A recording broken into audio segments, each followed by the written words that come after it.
konstruksi penempatan itu sebagai bagian dari rencana strategis itu dimulai dengan nama-nama waktu sholat. Saya tutup, saya cepat. 1.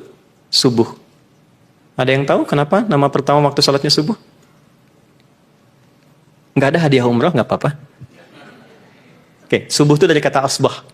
Asbah itu artinya yang siap dengan rencana. Quran surah ke-81 ayat 18, "Was-subhi idza tanaffas."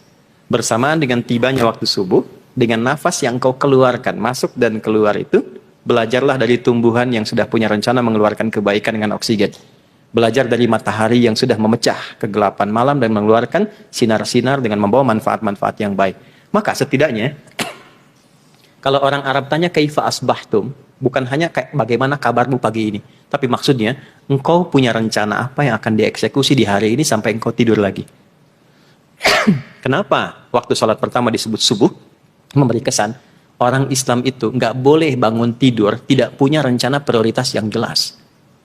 Jadi nggak ada ceritanya begini, jam 7 nanti apa ya? Jam 8 gimana ya? Tidak, Anda susun jam 7 mau ngapain? Jam 8 di mana? Ada rumusan pekerjaan apa? Mana yang paling prioritas? Mitigasikan. Ya, sehingga putusan keluar kapan? Diselesaikan kapan? Itulah subuh. Nah, sebelum dijalani, datang kepada Tuhan lewat sholat. Di sujud kita minta supaya diberi kemudahan, diberikan petunjuk, diberikan kelapangan. Itulah sebabnya kenapa ada sholat subuh. Jadi malamnya direncanakan, setelah evaluasi kita istighfar, siapkan rencana besok. Ya, Quran surah ke-94 di 2 ayat terakhir, fa idza faraghta fansab. Kalau mau tidur, evaluasi dulu yang sebelumnya. Lalu setelah itu siapkan yang untuk besok. Wa ila rabbika farghab, tawakal. Kalau besok-besok bangun, yang itu rencana sudah siap dibawa. Bawa dalam sholat sebelum Anda berangkat. Minta sama Allah perlindungan, ketenangan, kenyamanan, wisdom dan sebagainya. Nanti sampai siang disebutnya zuhur, padahal siang itu bahasa Arabnya nahar. Kok bisa zuhur? Zuhur itu terang, jelas, nyata. Kira-kira dari pagi sampai dengan siang, hasilnya jelas nggak? Nyata nggak? Atau jangan-jangan cuma berangkat, duduk, santai, minum, ngobrol, ini nggak ada hasilnya sampai dengan siang. Apa hasil yang bisa dihasilkan dari setengah kehidupan siang itu? Jangan sampai semuanya sia-sia. Karena ada orang yang hidupnya cuma ngobrol, kumpul-kumpul, setelah itu gosip, lalu bertikai. Itu terjadi terus, sehingga turunlah Quran surah 103.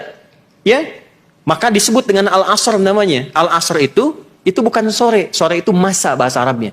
Asar itu waktu yang diberikan, yang harus diolah menjadi aktivitas yang positif.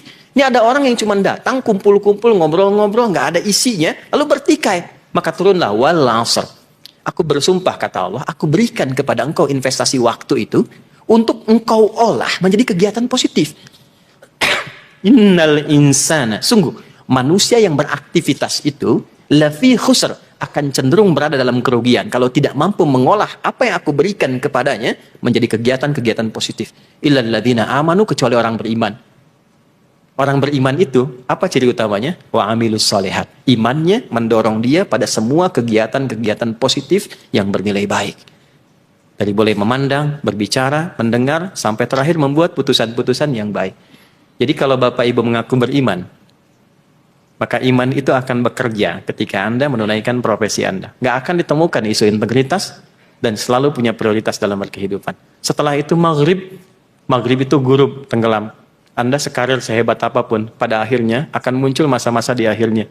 Sehingga muncul isya. Ada asya, ada isya. Asya itu masih sibuk kayak gini sekarang. Aktivitas. Fathahnya masih di atas. Ini saya jurusan utamanya di bahasa Arab untuk mendalami bahasa Quran. Ya, jadi dan disertasi saya yang terakhir ini yang saya tulis itu menganalisis bahasa Al-Quran 30 juz. Ya, dengan kedalaman di dalamnya. Ya, ini yang paling menarik itu. Jadi yang paling hebat menarik di bahasa Arab itu harokat pun punya artinya. Jadi kalau di atas itu masih terbuka. Kalau turun ke bawah itu sudah mengecil dan hilang. Asya itu sibuk, masih beraktivitas. Isya hilang kesibukan karena habis. Sesibuk apapun aktivitas Anda, pada akhirnya kita akan selesai.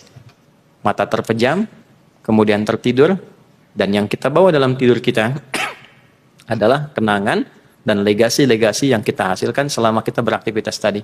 Anda sekarang masih sibuk, masih beraktivitas, pada akhirnya akan selesai, dan puncak selesainya kembali kepada Allah Subhanahu wa Ta'ala. Jadi siapkan rencana yang baik, nyatakan hasilnya dengan jelas. Jangan sampai ada waktu yang terbuang dan sia-sia. Ingat, sesibuk apapun pasti akan ada di purnanya maghrib, dan pada puncaknya kembali kepada Allah. Kalau sudah kembali, kasrahnya hilang, menjadi sukun. Makanya mayit jadi mayit. Sukun itu artinya dari kata sakin, artinya tenang. Dan pulanglah dengan tenang, dengan ya ayat Tuhan nafsul mutmainnah. Hei jiwa-jiwa yang tenang. Jangan sampai pulang dalam keadaan tidak tenang, karena terkait dengan isu integritas.